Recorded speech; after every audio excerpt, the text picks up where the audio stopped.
did God give me a revelation about what love is and what's not. Mm-hmm. And here is something liberating for not just for women, but there are some men who love too much too. Mm-hmm. I don't want to just say that women are the only ones who can love, but men can too. But here in this text is about women who find themselves in love and pain at the same time. You are loving too much. I need to give you a little background about this text. This text right here in Genesis, it's about Jacob, it's about Leah, and it's about Rachel. But we need to understand it in its full context. Abraham is the father of Isaac, and Abraham is the grandfather of Jacob. Here is what, in chapter 25, we find out that Isaac and Rebekah have a hard time conceiving. So in chapter 25, God says, actually Isaac goes to God and pleads to God to allow for Rebekah to have a child. And when you ask God earnestly for something that God feels you are ready for, God will give it to you. So God didn't just give them, Isaac and Rebekah, one sister staples, he gives them twins. Mm-hmm. And the twins are known as Esau and Jacob. Isaac has twins, and the twins' names are Esau and Jacob. But here is what we don't often get taught, Brother Mitchell. You guys have that? Genesis chapter 25, verse 23. You have that? I'm going to read out the King James. If you're online, notice these words, and notice who's talking. And the Lord said to her, the Lord right now, Sister Staples, the Lord is talking to Rebekah.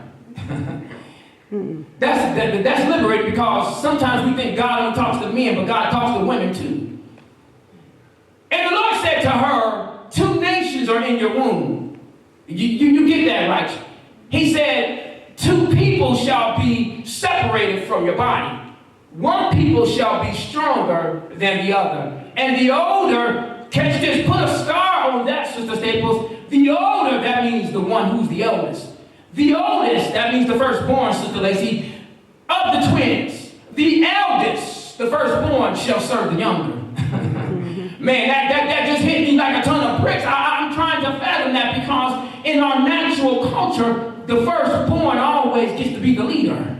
I wish I had some help here, but there are some families where the younger is actually the leader. But why are you showing us that, Pastor? I needed to drop that on you because God spoke a prophetic word. You know what prophecy is. A prophetic word is when God prophesies something, and when God says it is so. That's you right. Do believe that, don't you? Yes, sir. God said that it's not going to be Esau, but it's going to be Jacob. So God tells Rebekah does tell Isaac, who's the father, but when we see how life is, even though God said that the younger son shall be over the older son, Jacob is the baby.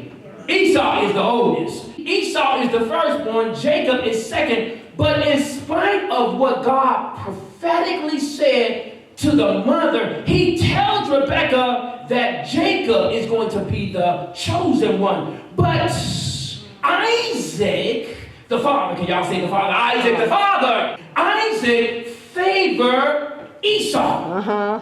And all throughout life, Sister Mitchell, Isaac shows favor to Esau. Now, let me come down and talk to somebody.